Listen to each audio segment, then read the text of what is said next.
বাঙালি রান্নাঘরে শালা কোরিয়ান ঢুকে পড়েছে। আজকে বাঙালি মেয়ে রান্না করবে কোরিয়ান রামেন স্যুপ। খেয়েছো কখনো? খালি তো পারো রেস্টুরেন্টে যায় খাইতে, বাসায় এমনি বানায় খাও, মজা পাইবা। কোরিয়ান রামেন স্যুপ দেখে আবার ভাইবো না অনেক কঠিন হইব। আমি তো সবসময় সহজ ভাবে তোমাগুলোকে শেয়ার করি, তো এইটাও তার ব্যতিক্রম না। খালি দুইটা জিনিস তোমার ঘরে থাকলে তুমি এটা বানায় খাইতে পারবা। তার মধ্যে এটা হইলো এই রামেনটা তোমরা যে কোনো সুপার শপে পাওয়া যাবা। এটা বানানোর আগে ডিমগুলারে সিদ্ধ দিয়ে নিই। এখান থেকে 2টা ডিম আমি রামেনের জন্য নিয়ে নিমু। আর আরেকটা জিনিস আসবো এই স্যুপটা যদি থাকে তাহলে রেডিমেড স্যুপ বানায় নিতে পারবো। আর স্যুপ যদি না থাকে তাহলে ঘরে যেভাবে স্যুপ বানায় ওইভাবে বানায় নিতে পারো। তো মাত্র এই 2টা জিনিস দিয়ে আমি কোরিয়ান ডিশ আজকে বানাইলাম ঘরের মধ্যে।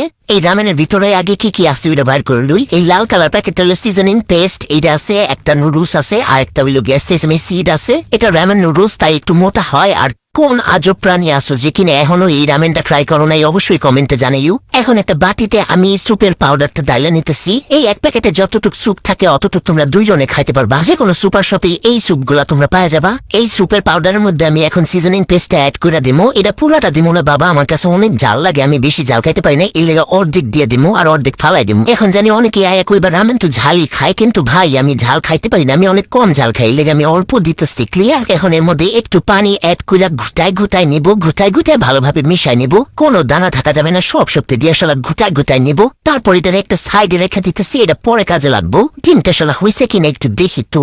শালা এখনো মনে হইতেছে হয় নাই, আর একটু হইব। ডিম হইতে রামেনটা রান্না করে লাই। তো এখানে নিয়ে নিতেছি হাফ কাপ দিয়ে 3 কাপ পানি। এই যে এখন এই পানির মধ্যে বুদবুদ চলে আসছে। এখন আমি নুডলসটারে মাঝখানটা ভাইঙ্গা দিয়ে দিব। হাতে শক্তি নাই, ভাঙতে পারি না, আমার তো বেশি করে ডিম খাইতে হইব। এখন এটা সিদ্ধ হওয়ার জন্য একটু ঢাইকা রেখে দিব। এক পাশে একটু নরম হয়ে আইলে অন্য পাশে উল্টা দিতেছি। এখন একটু ঘুটাই রামেনটাকে অর্ধেক সিদ্ধ করে নিম। হোল সিদ্ধ আগেই গুইরা ফেলা যাবো না। এরপর আগে দিকে যে গুইলা রাখছিলাম এইটারে আবারও একটু ঘুটাই এর মধ্যে ঢাইলা দিমু। একদম কাইচা কুচা দিয়ে দিমু, একটু ফালানো যাবো না। সবাই টাকা দিয়ে কিনে আনছি না। কাঁচা চামচে ঘুটাই একটু রামেনের সাথে মিশিয়ে নিতেছি। এখন সুপের লেগা আবার ওই একই কাপ দিয়ে 3 কাপ পানি দিয়ে দিমু। এরপর আবার একটু লাইন চাইন করে নিয়ে এটাকে ঢাইকা দিমু। 5 মিনিটের মধ্যে এই স্যুপ একদম ঘন হয়ে যাবে। রেডিমেড স্যুপ বলে কথা, এটাই শান্তি। এই যে বুদবুদ উঠতেছে, এখন আবার একটু ঘুটাই দিব, না হয় নিচে দিয়ে লেগে যাবো। শালা দেখে এখন আমার আবার খাইতে মন চাইতেছে। তো এই রামেন স্যুপটা রান্না করা শেষ। এখন আমি একটা বাটিতে ঢাইলা নিতেছি। মার শোকেস থেকে কাচের বাটি বাইর করছিলাম। কোরিয়ান ডিশ রাঁধছি, আর কাচের বাটিতে যদি না সার্ভ করি তাহলে কোরিয়ান খাওয়ানোর কোনো মান সম্মান থাকবো?